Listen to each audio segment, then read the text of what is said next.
Welcome back to my channel. Thank you very much for your support.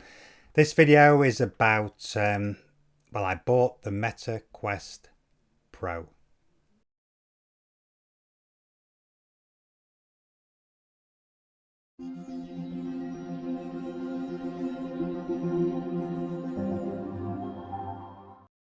Okay, so lots of agonizing. I decided to buy the Meta Quest Pro. It's a massively expensive gadget, a pound short of £1,000, and I was really excited to get it.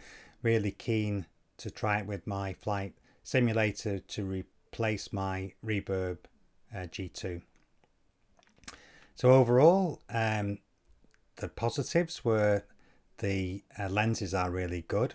It uses a thing called pancake lenses, which means it doesn't need as big a headset to hold the lenses.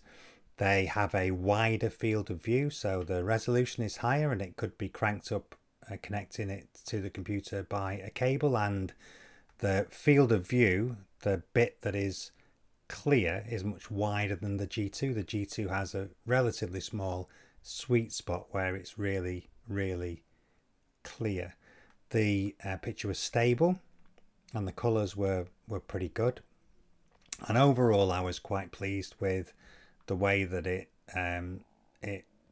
worked in terms of the resolution. But for some reason in Microsoft Flight Simulator I couldn't get the scenery to render as clearly as it did in the G2, and I tried everything and it just wasn't quite as clear.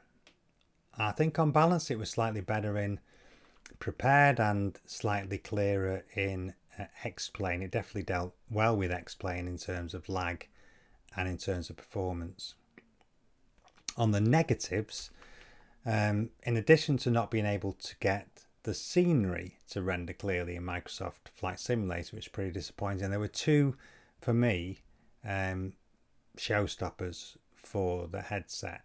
One, I use prescription lenses. The way that the lens holders are configured on the Meta Quest Pro, the right hand prescription lens adapter just fell off occasionally, quite irritatingly, and it's the same company I've used on all my other headsets. I've never had a problem before, but this just wouldn't stay attached. It was pretty frustrating.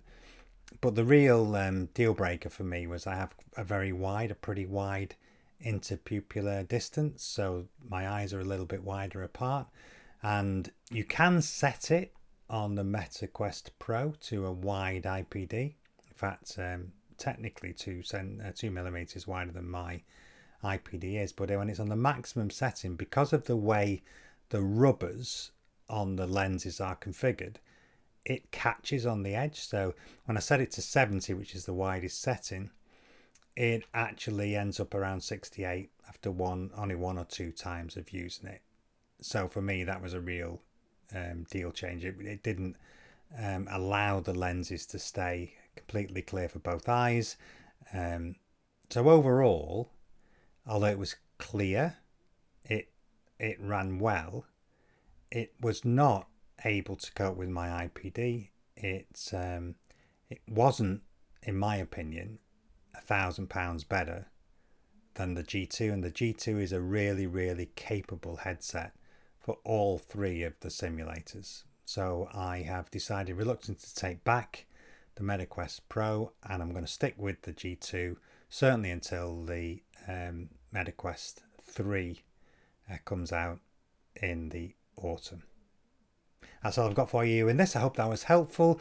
If you want to be notified when videos are uploaded, please subscribe. If you liked it, please like it, and any comments will be very much appreciated. I always respond, and I'll catch you next time.